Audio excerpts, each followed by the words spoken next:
guys, welcome back to JKNuts. Nikki here. Today I'm going to show you how to get a sleeping bag in your room, which is the worst thing ever. And here it is. So what you want to do is you want to get a sleeping bag and carefully place it on your bed or whatever you want to do.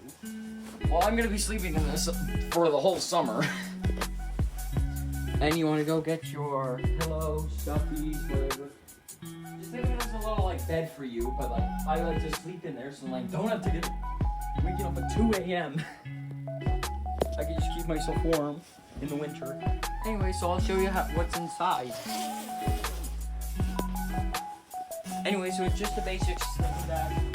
I'm warning you, do not sleep in this in summer if you're a weirdo like I am. So yeah, it's got enough room for me, which is fine because I'm fat.